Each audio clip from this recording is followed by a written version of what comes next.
Bismillahirrahmanirrahim. Assalamualaikum warahmatullahi wabarakatuh. Alhamdulillahirabbil alamin. Arsala rasulahu bil huda wa dinil haqq liyuzhirahu 'ala ad-din kullihi wa kafa billahi shahida. Asyhadu an la ilaha illallah wahdahu la syarika lah wa asyhadu anna Muhammadan abduhu wa rasuluhu la nabiyya ba'dah. Allahumma shalli wa sallim wa barik ala hadzal nabiyil karim nabiyina Muhammad ibn Abdillah wa ala alihi wa ashabihi wa man tabi'ahu bi ihsanin ila yaumiddin, amma ba'du. Raditu billahi rabban wa bil islam dinan wa bi Muhammadin sallallahu alaihi wasallam nabiyya. Subhanallah walhamdulillah wa la ilaha illallah wallahu akbar wa la haula wa la quwata illa billahil aliyil azim. Hadirin kaum muslimin, bapak-bapak dan ibu-ibu jamaah salat maghrib yang insyaallah dimuliakan dan dicintai oleh Allah Subhanahu wa taala. Alhamdulillah, marilah senantiasa kita memanjatkan puji dan syukur kepada Allah Subhanahu wa taala yang sampai pada hari ini, sampai pada malam hari ini kita masih dalam kondisi sehat walafiat. Dan tentu nikmat yang paling istimewa, nikmat yang paling berharga di saat kita diberikan kesehatan oleh Allah Subhanahu wa taala. Sehingga baginda Rasul mengajarkan satu doa di dalam hadis sahih. Beliau mengatakan, Allahumma inni as'aluka al-afwa wal afiyah fid dunya wal akhirah. Ini kalau bisa doa terus kita mohon, terus kita minta kepada Allah Ta'ala. Allahumma ya Allah, inni as'aluka, aku mohon kepadamu, al-afwa wal afiyah, ampunan, kesehatan dan juga keselamatan, fid dunya, di dunia, wal akhirah, dan juga dalam kehidupan akhirat. InsyaAllah siapa saja yang membaca doa ini, Allah Ta'ala akan memberikan keselamatan, Allah Ta'ala memberikan penjagaan, perlindungan, dan disehatkan badannya oleh Allah Subhanahu wa Ta'ala. Salawat dan salam kita sampaikan kepada uswah hasanah kita, teladan kita yang terbaik, baginda Nabi Muhammad sallallahu alaihi wasallam. Mudah-mudahan salawat dan salam kita untuk beliau, kelak pada yaumul akhir kita mendapatkan syafaat dari Rasulullah Muhammad sallallahu alaihi wasallam. Allahumma shalli wa sallim ala nabiyyina Muhammad. Hadirin yang dirahmati dan dimuliakan oleh Allah Ta'ala, pada malam hari ini kita akan melanjutkan siratus sahabah, ya, sirah sahabat Nabi Sallallahu Alaihi Wasallam, sahabat yang sangat istimewa, yang ketika beliau wafat, ya, arsy Allah Ta'ala itu sampai bergetar, ya. Jadi ketika beliau wafat, ketika beliau meninggal dunia, sahabat ini, arasy-Nya Allah itu sampai apa? Bergetar, ya. Dan bahkan sahabat ini dibuka baginya pintu-pintu langit oleh Allah Subhanahu wa taala dan dipersaksikan oleh 70.000 malaikat-malaikat yang mulia, insyaallah, ya. Sahabat ini bernama Sa'ad bin Mu'az radhiyallahu anhu, ya. Kami ulangi sekali lagi, nama sahabat ini, ya, Sa'ad bin Mu'az radhiyallahu anhu, ya. Namanya siapa tadi? Sa'ad bin Mu'az, ya. Ini sahabat yang luar biasa, sahabat baginda Nabi sallallahu alaihi wasallam. Disebutkan di dalam sebuah riwayat bagaimana beliau berislam dan bagaimana beliau memeluk agama Allah Subhanahu wa taala. Ketika awal dakwah Rasulullah sallallahu alaihi wasallam, ya, di kota Mekah, ya, beliau tidak mendapatkan respon yang begitu banyak dari orang Mekah, maka justru yang merespon dakwah beliau itu adalah Ahlul Yasrib atau penduduk kota Madinah yang datang menuju Baitullah.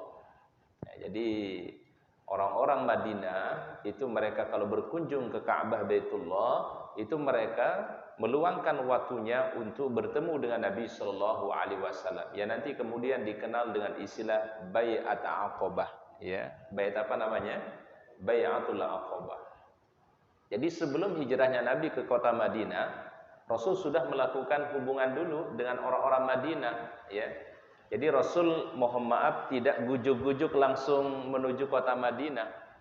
Dan ini kita ambil satu pembelajaran bahwasannya kita itu diperintahkan oleh Allah Ta'ala tidak hanya berpegang kepada takdir, tetapi juga harus melakukan yang namanya ikhtiar. Ya. Jadi selain adanya takdir, selain adanya ketetapan Allah, tapi kita pun juga disuruh untuk apa? Untuk berikhtiar. Ya. Baginda Nabi Shallallahu Alaihi Wasallam sebelum beliau berhijrah ke kota Madinah, beliau persiapkan dulu. Ya, ketika kedatangan orang-orang Madinah ke Mekah, beliau tawarkan untuk Islam, menawarkan mereka untuk beriman kepada Allah Ta'ala, dan menawarkan mereka kalau nanti kaum muslimin datang ke kota Madinah, tolong mereka bisa menyambut orang-orang Mekah yang berhijrah. Ya, sehingga ini disebut dengan Bai'atul Aqabah. Kemudian juga ikhtiarnya Rasulullah SAW, beliau mengutus sahabat, ya. Jadi sesudah orang Madinah merespon Nabi SAW, Rasul mengutus sahabat, ya, untuk mengajarkan Al-Quran pertama kali di kota Madinah. Sahabat yang diutus itu namanya Mus'ab bin Umair radhiyallahu anhu. Ya. Siapa namanya, Pak? Mus'ab bin Umair. Ini pemuda yang sangat tampan di kota Mekah, pemuda yang kaya raya, tetapi dia tinggalkan segala kenikmatan dunia, segala kesenangan dunia, dan rela hanya menjadi guru Al-Quran untuk kota Madinah diperintahkan oleh baginda Rasulullah Sallallahu Alaihi Wasallam. Nah, ketika sahabat Mus'ab bin Umair, ya, mengajarkan Al-Quran kepada penduduk Madinah saat itu, maka yang berislam melalui beliau, ya, atau di tangan beliau, yaitu sahabat yang mulia ini Sa'ad bin Mu'az radhiyallahu anhu. Jadi beliau masuk Islam berarti berkat pertolongannya siapa? Sahabat Mus'ab bin Umair. Berarti jauh sebelum hijrahnya Nabi Shallallahu Alaihi Wasallam, beliau sudah meluk Islam. Dan sahabat yang mulia ini, sahabat Sa'ad bin Mu'az ini memiliki kelebihan, ya, yang mungkin bisa dikatakan tidak semua orang diberikan kelebihan seperti beliau. Ya. Beliau ini memiliki kemampuan bisa mendamaikan dua kelompok yang dulu pernah berseteru dalam waktu yang sangat panjang. Ya. Jadi di Madinah itu para jamaah ada dua suku besar, namanya suku Aus dan Khazraj. Ya, suku apa? Aus dan Khazraj. Ini dua suku ini mereka ratusan tahun berperang, ya, bukan hitungan puluhan tahun lagi, ratusan tahun mereka berperang, konflik terus terjadi, ya. Maka kemudian sahabat yang mulia ini, jazakumullah khairan, sahabat yang mulia ini kelebihannya adalah mampu mendamaikan dua orang atau dua kelompok yang sedang apa? Bertikai, ya. Kelompok itu pertama disebut dengan Aus dan yang kedua disebut dengan apa? Khazraj. Tidak mungkin orang bisa mendamaikan, ya, kalau tidak memiliki kelebihan yang Allah Ta'ala berikan. Apalagi orang kalau konflik itu kan biasanya pasti cenderung apa, Pak? Merasa benar. Betul ya? Aus mungkin merasa saya yang benar. Khazraj mungkin merasa dia yang benar. Maka beliaulah Masya Allah yang bisa mendamaikan dua kelompok ini. Maka turunlah ayat Al-Quran yang sering kita dengar ayatnya, di mana Allah Ta'ala berfirman, wa'tasimu bihablillahi jami'an wa la tafarraqu. Dan berpegang teguhlah dengan tali agama Allah dan jangan bercerai-berai. Kalau berbeda boleh? Berbeda boleh ya? Boleh ya? Yang enggak boleh apa, Pak? Bercerai-berai. Jadi dibedakan antara ikhtilaf dan tafarruq. Nah, ini yang harus kita pahami dari segi bahasa, dari segi syariah, ya. Jadi ada istilah ikhtilaf, ya. Ada istilahnya tafarruq, ya. Ada dua istilah yang harus kita pahami para jemaah. Ada pertama disebut dengan namanya khilaf atau ikhtilaf, ya. Kalau ikhtilaf itu apa artinya, Pak? Dari kata ikhtalafa, yakhtalifu, ikhtilaf itu artinya berbeda. Jadi kalau berbeda pandangan, berbeda pendapat itu boleh, ya. Bahkan di dalam Ahlus Sunnah wal Jamaah, di dalam pandangan fikih itu kan ada 4 mazhab, ya. Ada mazhab Hanafi, ada mazhab Maliki, ada mazhab Syafi'i, dan ada mazhab apa? Hambali. Dan semuanya kembali kepada Al-Quran dan hadis Nabi Sallallahu Alaihi Wasallam. Itu namanya berbeda. Berbeda itu artinya adalah bisa saja dalil yang mereka pakai atau dalil yang mereka pahami berbeda-beda dasar yang mereka jadikan sebuah pegangan atau dalil, ya. Yang nggak boleh itu namanya iftiraq atau at-tafarruq. Yang nggak boleh itu apa? At-tafarruq. Apa itu at-tafarruq? Perpecahan. Jadi perpecahan itu cenderung membawa kepada permusuhan. Itu yang disebut dengan tafarruq. Tapi kalau orang berbeda, tapi masih bisa duduk bareng, masih bisa berkomunikasi, masih bisa satu majelis, itu ikhtilaf namanya, Pak. Yang nggak boleh Pak? Tafarruq. Nah, yang dilarang di dalam Al-Quran itu bukan ikhtilaf, ya. Yang dilarang oleh Allah Subhanahu wa taala itu adalah wa'tasimu bihablillahi jami'an wala tafarraqu. Ya, tafarraqu itu berarti apa artinya, Pak? Tafarraqu, Pak. Jangan bercerai-berai. Karena itu yang melemahkan kita semua. Karena itu yang membuat umat Islam menjadi lemah kalau mereka tafarruq. Tapi kalau berbeda pandangan, itu adalah sebuah sunnatullah. Nggak bisa kita memiliki satu pandangan, itu nggak bisa, Pak. Ya, persepsi orang itu bisa berbeda-beda gitu, Pak. Dan kita tidak bisa memaksakan pendapat kita kepada orang yang mungkin berbeda pendapat dengan kita, nggak bisa, Pak. Karena itu adalah istilahnya adalah ikhtilaf fiqhiyah ijtihadiyah, ya. Permasalahan yang sifatnya fikih, bukan wilayah akidah, ya. Kalau akidah kan satu akidahnya Ahlus Sunnah wal Jamaah. Tapi mungkin di dalam masalah fikih, dalam pemahaman fikih bisa saja terjadi perbedaan, Pak. Contoh misalnya, ketika baginda Rasulullah Shallallahu Alaihi Wasallam mencontohkan tata cara sholat, ya, Pak, ya. Jadi rupanya riwayat dari Nabi Sallallahu Alaihi Wasallam itu berbeda-beda yang dilihat oleh para sahabat. Pada satu ketika Nabi Sallallahu Alaihi Wasallam ketika beliau sholat, ketika beliau mau sujud, beliau mendahulukan tangan dulu, kemudian lutut beliau. Ini diriwayatkan oleh Imam Abu Dawud, hadisnya juga sahih. Ya, jadi Rasul ketika sujud didahulukan mana dulu, Pak? Tangan dulu, kemudian lutut beliau. Hadisnya sahih.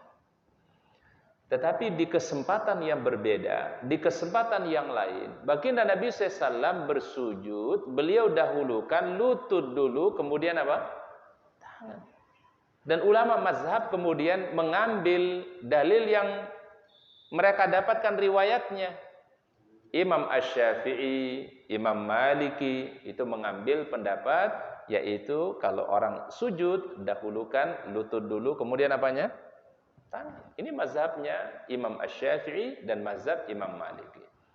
Mazhab Imam Al-Hambali mengatakan berbeda. Rasul kalau salat itu adalah beliau dahulukan tangan dulu, kemudian apa? Lutut. Dan masing-masing sekali lagi adalah memiliki dalil, memiliki pandangan dasar yang bersumber dari baginda Nabi Sallallahu Alaihi Wasallam. Ini namanya ikhtilaf namanya, Pak. Ikhtilaf itu artinya berarti berbeda. Ya. Yang nggak boleh orang itu kemudian berbeda, kemudian jadi rame gitu, Pak. Nah, itu udah namanya apa namanya, Pak? Tafarruq namanya, Pak. Ya. Apalagi kalau berbeda kemudian memutuskan silaturahim, ya, memutuskan hubungan keluarga, hubungan teman, sahabat, nggak boleh.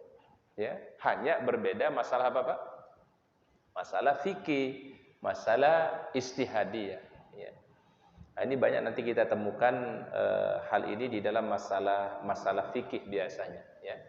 Nah, sehingga yang membuat orang itu lebih bisa menerima perbedaan itu biasanya ya kalau dia menambah ilmunya, luas wawasannya, luas pemahamannya, maka dia akan mudah bisa menerima perbedaan ya yang mungkin berbeda di dalam masalah fikih ya. Baik, ini sahabat yang mulia tadi, Sa'ad bin Mu'az ini bisa mendamaikan dua kelompok yang sedang berseteru. Ya, berseterunya bukan 10 tahun, ya, sampai ratusan tahun mereka berseteru. Maka Al-Qur'an menggambarkan wa'tasimu bihablillahi jami'an wala tafarraqu. Apa wala tafarraqu, Pak? Jangan bercerai-berai, jangan terpecah belah gitu. Wadhkuru ni'matallahi, dan ingatlah nikmat Allah, iz kuntum a'daan, ketika dulu kalian itu bermusuhan. Siapa maksudnya? Al-Aus wal Khazraj. Ya, suku Aus dan suku apa? Khazraj. Kemudian fa'allafa baina qulubikum. Lalu diapain hatinya oleh Allah? Disatukan oleh Allah, ya. Fa asbahtum bi ni'matihi ikhwanan. Kemudian kalian menjadi bersaudara karena Allah, ya. Jadi persaudaraan yang paling tinggi itu para jamaah, persaudaraan yang didasari karena akidah. Persaudaraan yang didasari karena iman. Persaudaraan yang didasari karena kalimat yang sama, yaitu kalimat la ilaha illallah. Itu persaudaraan yang paling tinggi, ya. Baru kedua itu persaudaraan yang kita kenal dengan nasab, ya, hubungan kerabat, hubungan nasab, ya. Tapi yang paling tinggi itu adalah al-ukhuwah al-imaniyah, persaudaraan karena keimanan kepada Allah Subhanahu wa taala.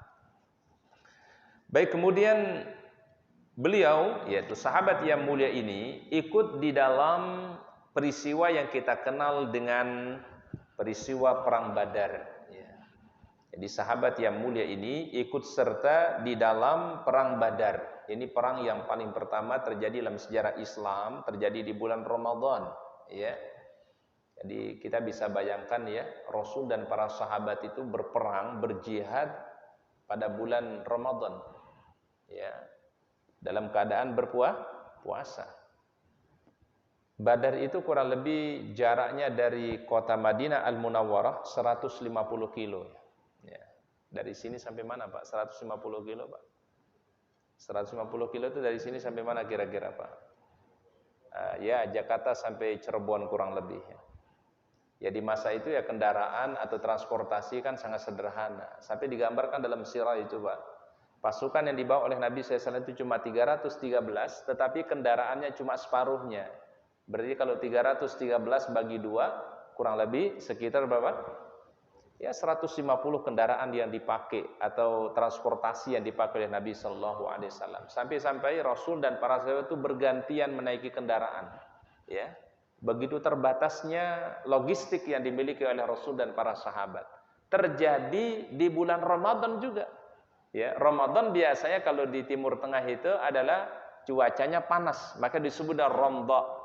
Kata Ramadan itu diambil dari kata Ramdha. Ramdha itu artinya adalah panas atau terik yang begitu panas, disebut dengan Ramadan. Ya, karena umumnya kalau Ramadan itu adalah cuacanya di sana apa, Pak? Musim panas, ya. Itu terjadi di bulan Ramadan, dan ini Masya Allah awal daripada peperangan yang terjadi dalam sejarah Islam yang kemudian Allah Ta'ala menangkan bagi kaum muslimin.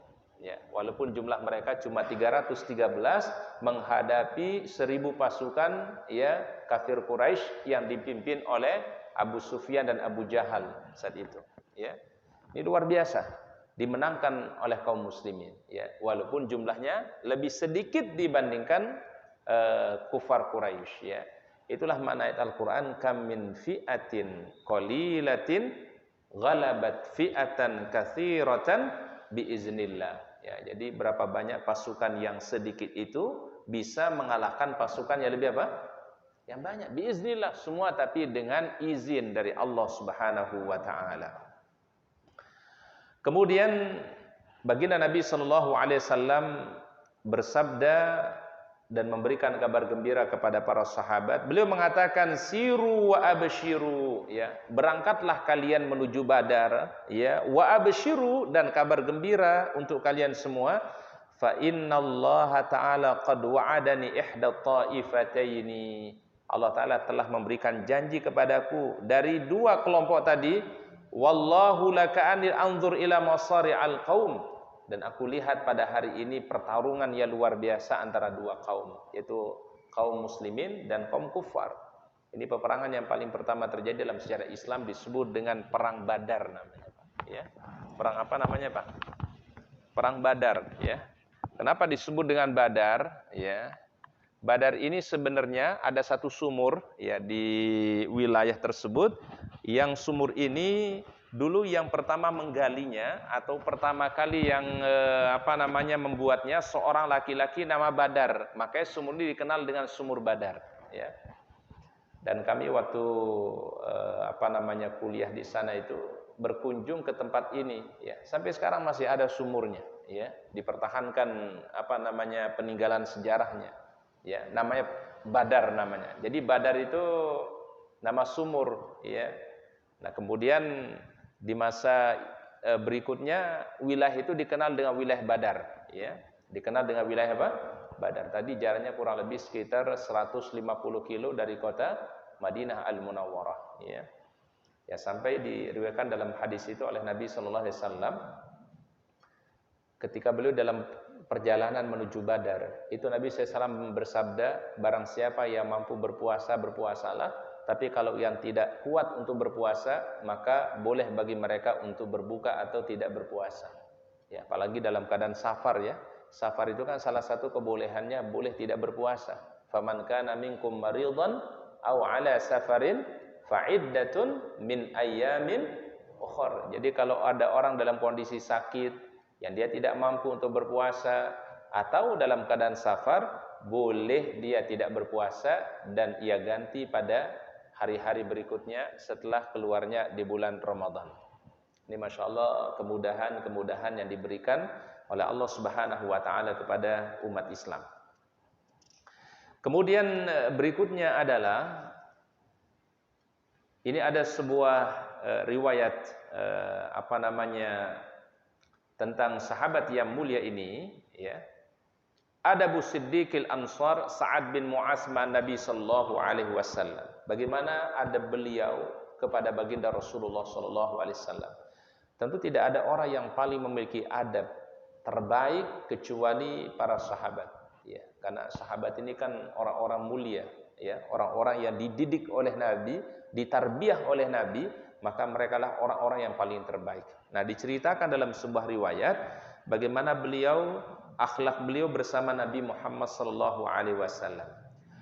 Annahu lamma wasala Sayyidul Aus Sa'ad bin Mu'az, ya, ketika telah sampai pimpinan Aus, ya. Aus ini tadi suku, ya, yaitu sahabat Sa'ad bin Mu'az ila maqar qiyadatin Nabi fi Bani Quraidah, ya. Di sebuah lokasi, ya, yaitu Bani Quraidah, ya. Qala lahu Nabi sallallahu alaihi wasallam, lalu baginda Nabi sallallahu alaihi wasallam bersabda, ihkam fihim ya Sa'ad, ya. Ihkam itu artinya tolong berikanlah keputusan wahai Sa'ad, ya. Jadi Rasul justru minta supaya sahabat Sa'ad bin Mu'az memberikan keputusan kepada satu komunitas di Madinah namanya yaitu Bani Quraidah, ya. Faqala, lalu ia menjawab, inna Rasulullahi ahaqqu bil hukmi. Tidak ada orang yang paling pantas memberikan keputusan itu selain daripada baginda Nabi. Masya Allah, ini akhlaknya sahabat, ya. Jadi ketika Rasul meminta agar beliau memberikan keputusan, maka beliau mengatakan apa? Yang lebih berhak untuk memberikan keputusan itu adalah baginda Rasulullah sallallahu alaihi wasallam. Ini ta'adub namanya, Pak. Adab kepada Rasulullah sallallahu alaihi wasallam. Kan adab kita dengan Nabi sallallahu alaihi wasallam itu disebut oleh para ulama banyak, ya. Di antaranya adalah kalau kita sebut nama Nabi, tolong sebutkan dengan sebutan yang terbaik. Jadi kalau kita sebut nama Rasulullah, nama Nabi Muhammad, tolong sebutkan dengan sebutan-sebutan yang mulia, sebutan-sebutan yang terbaik. Ya, Rasulullah, ya Khalilullah, Habiballah, ya, dan seterusnya. Semua sebutan-sebutan yang baik. Kemudian adab kita kepada baginda Rasulullah SAW, kalau kita berkunjung ke kota Madinah, berada di Raudhah, karena Raudhah itu kan dekat dengan rumah Rasulullah SAW, dengan makam beliau, maka kita dianjurkan yaitu ada murafis saud, ya, jangan mengangkat suara, ya. Jadi seakan-akan Rasul masih hidup, ya, seakan-akan Rasul masih berada di tengah-tengah kita. Jadi Kata para ulama, jangan mengangkat suara ketika berada dekat makamnya Rasulullah sallallahu alaihi wasallam. La tarfa'u aswatakum fawqa sautin nabi. Jangan mengangkat suara di dekat Rasulullah sallallahu alaihi wasallam walaupun beliau sudah apa? Wafat. Ini Masya Allah adab kita dengan Nabi sallallahu alaihi wasallam.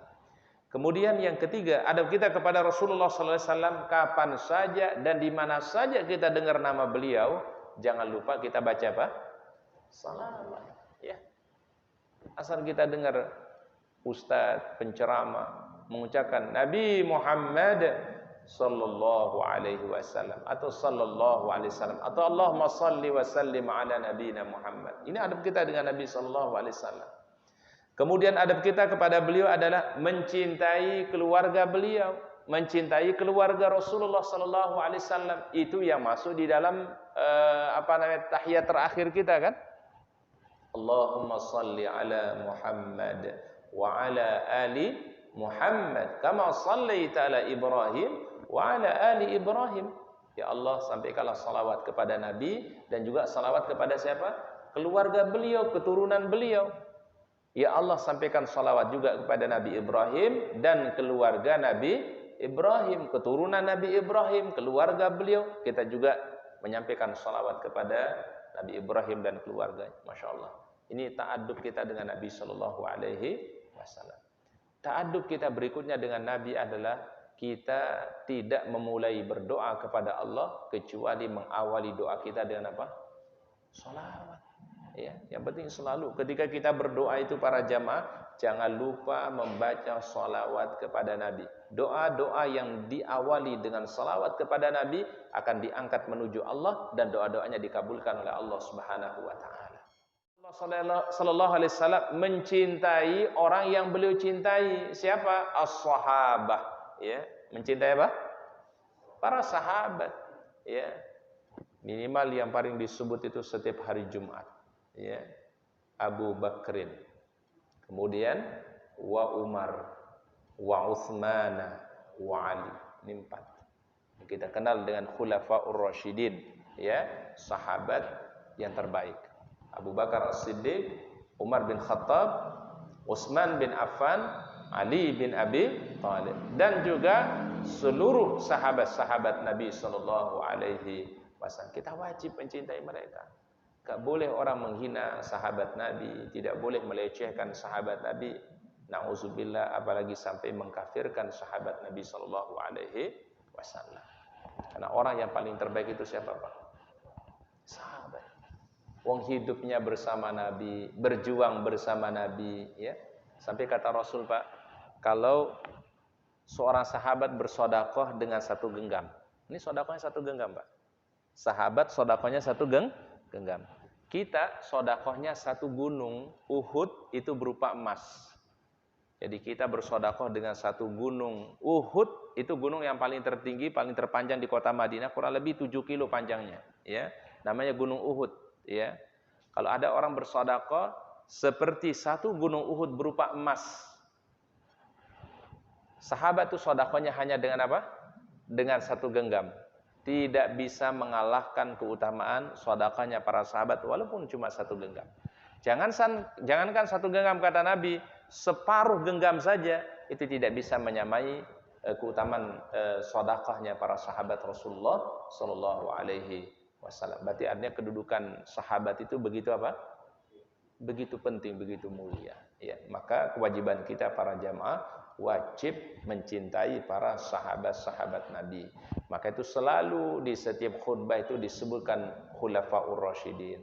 Wardallahu anil khulafair rasyidin Abi Bakrin wa Umar wa Utsman wa Ali wa an jami ashabi Rasulillah wa anna ma'hum birahmatika ya arhamar rahimin. Jadi ini akhlaknya para sahabat, adabnya para sahabat. Ketika Rasul meminta mereka memberi keputusan, justru mereka mengatakan yang paling berhak memberikan keputusan itu apa? Rasulullah sallallahu alaihi wasallam. Jadi mereka selalu mendahulukan baginda Nabi sallallahu alaihi wasallam.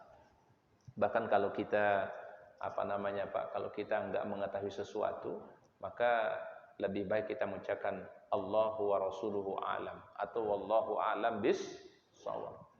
Imam Asy-Syafi'i itu ya, disebutkan dalam riwayatnya. Beliau kalau ditanya sama muridnya, dari 10 pertanyaan diajukan oleh murid beliau. Beliau yang 7-nya beliau ucapkan wallahu a'lam bissawab, yang 3-nya beliau jawab, Pak. Di levelnya Imam Syafi'i aja, Pak. Ya, ada hal-hal yang mungkin beliau belum tahu secara jelas. Ya, maka lebih sering mengucapkan apa? Wallahu a'lam bissawab. Ya. Kalau sekarang kan hampir semua orang bisa menjawab gitu, Pak. Ditanya ini jawab, ditanya ini jawab, ya. Kalau Imam Syafi'i, Pak, dari 10 pertanyaan, Pak, 7 beliau bilang wallahu a'lam, 3 beliau jawab. Ya, dengan penuh keyakinan dalilnya, istinbat hukumnya, kiasnya, ya. Inilah bedanya ulama as-salaf dengan ulama khalaf, Pak.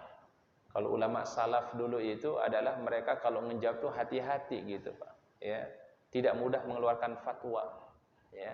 Tidak mudah menghukumi suatu permasalahan. Mereka kaji dulu mendalam baru memberikan jawaban, ya. Kalau ulama khalaf, ini ulama khalaf itu ulama sekarang, ya. Begitu ditanya langsung dijawab, Pak. Ya, buru-buru mau buka kitab dulu, buka referensi dulu, ya. Jadi sehingga apa yang terjadi seringkali adalah jawabannya terkadang nggak pas dalilnya, nggak pas terkadang istinbat hukumnya, ya. Nah, inilah bedanya antara ulama as-salaf dan ulama apa? Khalaf. Kalau ulama khalaf dulu itu, Pak, mereka kaji dulu, ya. Bahkan nggak malu mengatakan, wah saya belum tahu, saya buka dulu referensinya, saya buka dulu dalilnya, ya. Kalau ulama khalaf malu kalau kalau nggak bisa jawab, malu gitu, ya. Wah, gimana kata jamaah, gimana kata yang bertanya gitu, ya. Jadi lebih takut kepada manusia dibandingkan takut kepada siapa? Allah. Karena orang mengeluarkan fatwa itu konsekuensinya besar. Ketika dia mengeluarkan fatwa, lalu fatwanya dijalankan, tapi ternyata fatwanya salah, berarti kalau itu dijalankan, berarti punya tanggung jawab nggak, Pak? Punya tanggung jawab. Sehingga yang memberikan fatwa itu harus lebih berhati-hati. Ya, itu bedanya antara ulama as-salaf dan ulama al-khalaf. Ya, ya. Dan semangat mereka mencari ilmu itu luar biasa, Pak. Ya, kita sekarang alhamdulillah duduk manis, ya, di depan laptop, di depan komputer, kita bisa dapat banyak ilmu, Pak. Kalau ulama terdahulu itu keberkahannya luar biasa. Ya, Imam Al-Bukhari, ya, kemudian Imam Muslim. Imam Al-Bukhari itu tinggalnya di Uzbekistan, Pak. Bukhara, Uzbekistan. Dia itu sampai berpetualang itu mencari satu hadis Nabi SAW. Dari ribuan hadis yang beliau kumpulkan, Pak, yang beliau teliti itu, Pak, hanya sampai cuma berapa ribu saja. Itu yang dikenal dengan Sahih Al-Bukhari. Dan suatu ketika beliau pernah dites, Pak. Ya, dites oleh oleh seorang ulama yang lain, ya. Bagaimana kekuatan hafalnya Imam Bukhari, ya. Kalau yang kita baca sekarang Sahih Al-Bukhari itu kan langsung sahabat, langsung kepada Nabi, ya, Pak, ya. Misalnya an Abi Hurairah radhiyallahu anhu, kemudian qala Rasulullah. Itu yang sekarang itu, Pak. Kalau yang aslinya, Pak, haddatsana fulan, haddatsana fulan, haddatsana fulan, haddatsana nanti sampai kepada sahabat kepada Nabi. Ini mesanadul hadis namanya, Pak. Imam Bukhari itu yang dibeli hafal, bukan hanya matannya saja, Pak, tetapi sampai sanadnya. Misalnya satu hadis, beliau dapat dari A ini dari mana? Dari B ini dapat dari mana? Dari C ini dapat dari mana? Dari D, sampai nanti kepada Nabi SAW. Beliau hafal ribuan sanad, Pak. Pada satu ketika pernah dites beliau Imam Bukhari, Pak. Ya. Diacak sanad hadisnya, Pak. Paham diacak, Pak? Ya, mestinya hadis ini sanadnya yang ini. Tapi ini rupanya Pak? Dipecah-pecah gitu, Pak, ya. Diacak-acak, ingin mengetes hafalannya dari Imam Al-Bukhari. Masya Allah. Apa yang terjadi para jamaah? Beliau bisa meluruskan kesalahan yang dilakukan oleh orang yang menguji tadi. Oh, hadis ini sanadnya yang ini, hadis ini sanad yang ini, hadis ini sanad yang ini. Itu jumlahnya ribuan sanad yang beliau hafal, dan hafalnya sangat kuat, ya.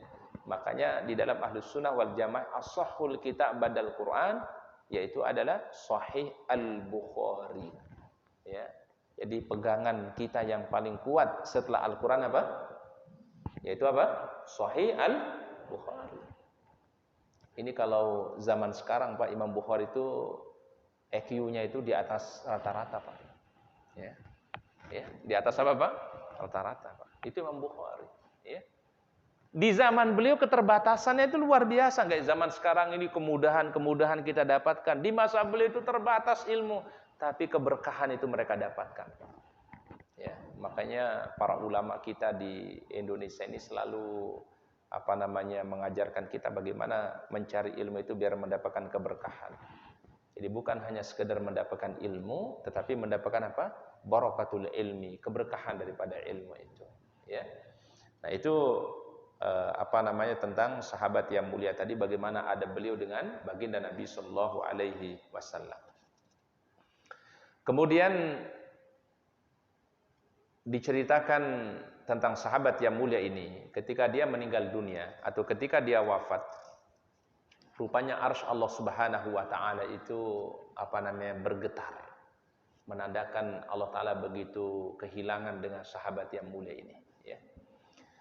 Kemudian disebutkan dalam sebuah hadis, ya, fa huwal habib sallallahu alaihi wasallam yadkhulu ala Sa'ad wa huwa yakidu nafsahu, ya. Jadi baginda Nabi sallallahu alaihi wasallam ketika memasuki saat menjelang wafatnya. Jadi ketika akan menghadapi sakratul maut, baginda Nabi sallallahu alaihi wasallam mengunjungi Sa'ad. Beliau mengucapkan apa? Jazakallahu khairan min sa'adi qaumin, ya. Semoga Allah Ta'ala membalas segala kebaikan Anda, wahai sayyidu qaumin. Ya, sayyidu qaum itu artinya adalah pimpinan suatu kaum. Maksudnya sahabat Sa'ad bin Mu'az. Faqad anjasta ma wa'adtahu, ya. Dan sesungguhnya engkau telah melaksanakan apa yang telah menjadi kewajiban engkau, wahai Sa'ad. Wala yunjizannakallahu ma wa'adak. Dan Allah Ta'ala akan memberikan apa yang telah dijanjikan kepadamu, wahai Sa'ad bin Mu'az. Masya Allah, ini kalimat diucapkan oleh Nabi ketika saat mau apa Pak? Meninggal dunia. Ini kan berarti kabar baik untuk sahabat ini. Kabar baik dari Rasulullah SAW untuk sahabat yang mulia ini. Kemudian berikutnya dikatakan oleh Rasulullah SAW, ihtazza arsyur rahman li mauti Sa'ad ibni Mu'az. Ya. Sesungguhnya arsy-Nya Allah itu sampai bergetar ketika wafatnya Sa'ad bin Mu'az radhiyallahu anhu. Ini karena kemuliaannya, karena keberkahannya, maka Allah Ta'ala sampai-sampai arsy-Nya Allah itu sampai bergetar karena wafatnya sahabat yang mulia ini. Artinya para jamaah, orang-orang beriman ketika meninggal dunia, yang kehilangan itu banyak Pak. Ini yang harus kita minta kepada Allah. Mudah-mudahan kita selalu meninggalkan hal-hal yang baik, kesan yang baik nanti setelah meninggal dunia. Ada orang-orang para jamaah yang mungkin sudah lama meninggal dunia, tapi kita masih ingat kebaikannya, kita masih ingat jasa-jasanya. Kemudian kita selalu kirimkan doa untuk mereka. Ya. Banyak orang yang mohon maaf sudah meninggal dunia, tetapi seakan-akan mereka masih terasa hidup. Ya. Contoh misalnya Imam An-Nawawi. Imam An-Nawawi itu yang menulis kitab Riyadhus Shalihin, yang menulis kitab Arba'in. Itu meninggal dunia sudah lama, tetapi setiap kita membaca karya beliau, membaca tulisan beliau, kita mendapatkan keberkahan dari ilmu beliau. Masya Allah, terkirimlah doa-doa yang terbaik untuk para ulama kita. Imam Asy-Syafi'i sudah lama beliau meninggal dunia, Imamul Mujtahidin, ya. Beliau punya karya luar biasa di dalam bidang fikih dan usulul fiqh. Setiap kita baca karya beliau, ilmu beliau memberikan keberkahan untuk kita semua, dan terkirim doa-doa yang terbaik untuk beliau. Ini yang insya Allah tidak akan pernah terputus pahalanya. Betul ya Pak ya? Karena ada kata Nabi, 3 amalan yang tidak akan terputus kebaikannya. Ya. Iza mata ibnu Adam, kalau manusia meninggal dunia, inqata'a amaluhu. Terputus apanya Pak? Amal. Illa min salas. Kecuali berapa Pak?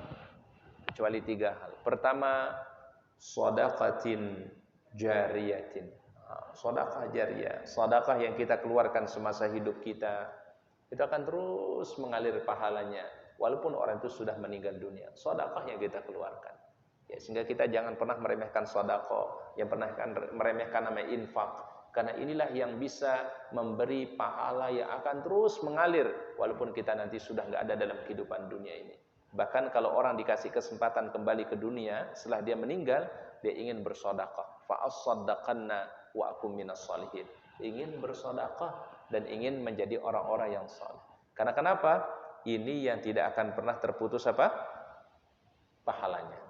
Kemudian yang kedua, yang dia akan terputus pahalanya, ilmun yuntafa'u bihi. Ilmu yang apa? Bermanfaat. Maka kita sebelum wafat itu kita memohon kepada Allah, ya Allah, janganlah wafatkan kami kecuali kami telah berbuat untuk agama Allah. Kami sudah berbuat sesuatu untuk kepentingan agama Allah. Ini apa itu kita semua, ya. Mungkin ada pembangunan masjid, mungkin ada pembangunan madrasah, mungkin ada pembangunan majelis ta'lim, ada rumah Al-Quran. Kita punya niatan, ya Allah, sebelum meninggal dunia ada sesuatu yang aku perbuat untuk agama Allah Ta'ala, ya, supaya menjadi apa tadi? Ilman yuntafa'u bihi, ilmu yang terus apa? Bermanfaat. Jadi walaupun sudah meninggal dunia, tapi pahala terus kita dapatkan, kebaikan terus mengalir kepada kita. Kemudian yang ketiga, awwaladin salihin yad'u lahu, ya, doa dari anak-anak soleh untuk orang tuanya. Jadi kita meninggalkan anak-anak yang baik, anak-anak yang soleh, itu merupakan satu kebahagiaan bagi orang tua. Maka yang paling kita khawatirkan itu adalah jangan sampai kita meninggalkan anak-anak yang tidak memiliki keimanan. Jangan sampai kita meninggalkan anak-anak dalam keadaan iman mereka lemah, akidah mereka lemah, ya.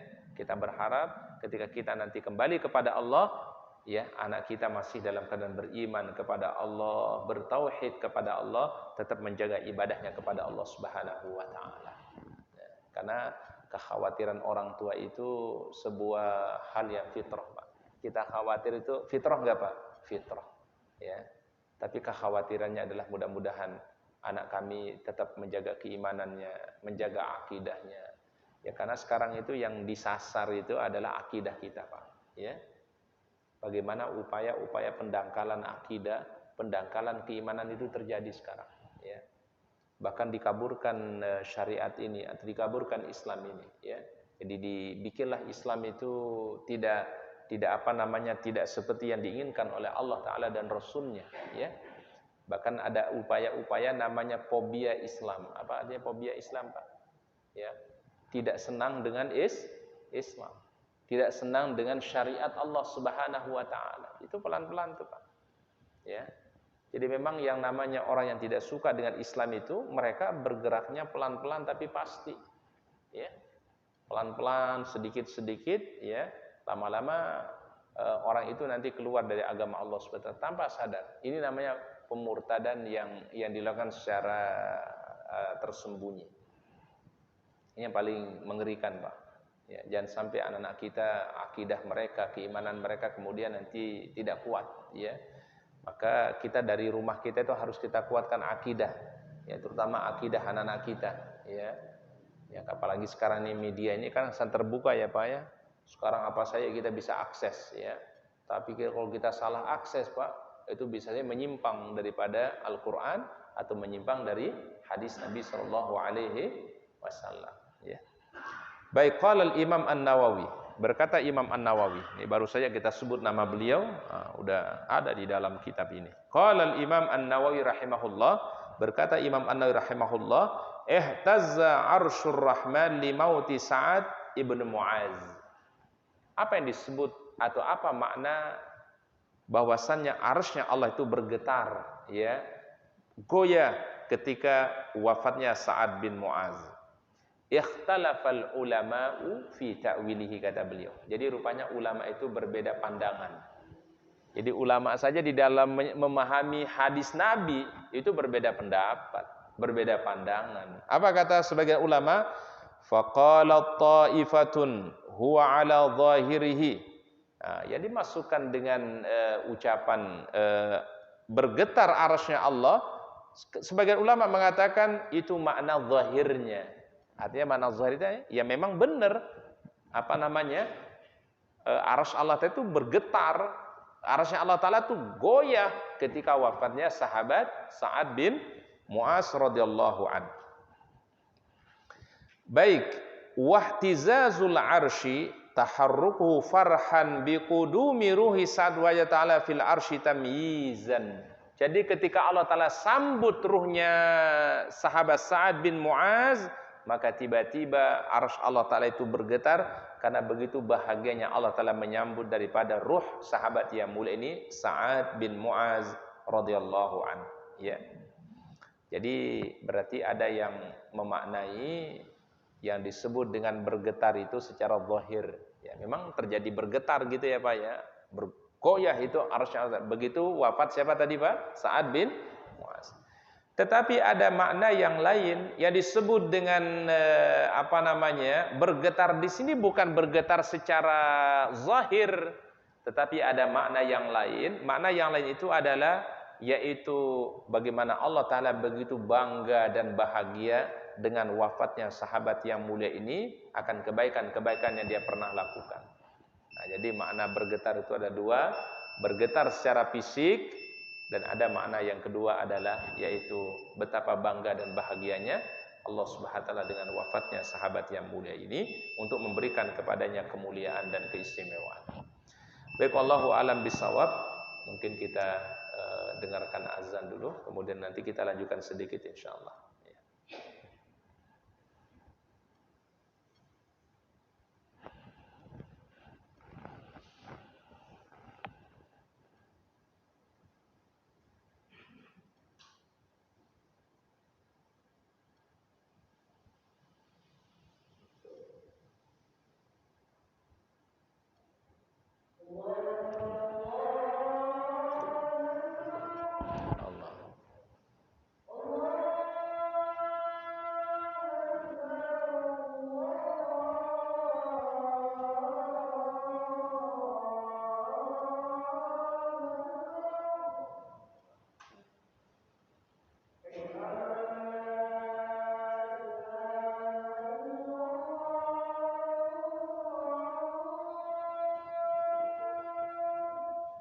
Insyaallah.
Allah.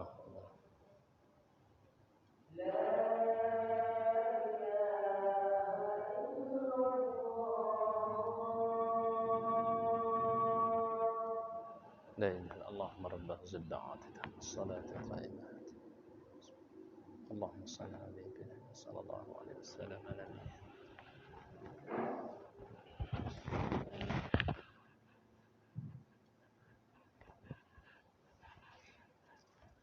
Baik, kita lanjutkan sedikit. Pendapat yang ketiga, qala al-Imam Az-Zahabi ya rahimahullahu taala, berkata Imam Az-Zahabi, Wal arsyu khalqun lillahi ta'ala. Jadi arsy itu adalah makhluk Allah, ya. Idza syaa'a yahtazza ihtizaan bi masyiatillah. Kalau memang dia bergetar, itu bergetarnya dengan kehendak Allah. Wa ja'ala fihi syu'uran li hubbi sa'ad, dan itu menjadi kesan, ya, bahwasannya begitu cintanya kepada sahabat yang mulia tadi, Sa'ad bin Mu'az radhiyallahu anhu. Kama ja'ala ta'ala syu'uran fi jabal Uhud bi hubbin nabi, sebagaimana cintanya gunung Uhud kepada Nabi sallallahu alaihi wasallam. Masya Allah, ya. Jadi gunung Uhud saja cinta kepada Nabi sallallahu alaihi wasallam, ya. Sampai diceritakan dalam sebuah riwayat, pada satu ketika Nabi SAW naik gunung Uhud bersama berapa sahabat, ada Abu Bakar, ada Umar, ya, ada Utsman, ada Ali. Tiba-tiba gunung Uhud itu apa? Bergoyah, bergetar, ya. Lalu ditetangkan oleh Nabi SAW, ya Uhud, wahai Uhud. Jadi diajak ngomong sama Nabi gunung itu. Apa kata beliau? Sesungguhnya di atasmu wahai Uhud, Nabi Muhammad SAW dan sahabat-sahabat yang mulia, Abu Bakar, Umar, Utsman, Ali. Begitu dengar ucapan Nabi, langsung gunung itu langsung tenang dan terdiam. Berarti Masya Allah, makhluk Allah Ta'ala itu pada dasarnya hidup. Jadi kalau boleh dikatakan, Pak, nggak ada istilah makhluk mati itu, atau apa namanya, makhluk yang nggak bernyawa itu. Sebenarnya segala sesuatu itu hidup, Pak, ya. Jadi tidak ada yang istilah apa, Pak, yang tidak bernyawa. Pada dasarnya itu sudah hidup semua, Pak, ya. Bumi ini adalah makhluk Allah, ya. Bahkan nanti bumi akan bercerita di hadapan Allah Ta'ala, kan. Idza zulzilatil ardu zilzalaha wa akhrajatil ardu athqalaha wa qala al insanu ma laha yauma idzin tuhadditsu akhbaraha bi anna rabbaka awhalaha. Jadi bumi saja nanti akan berkata, akan berdialog, akan berucap di hadapan manusia.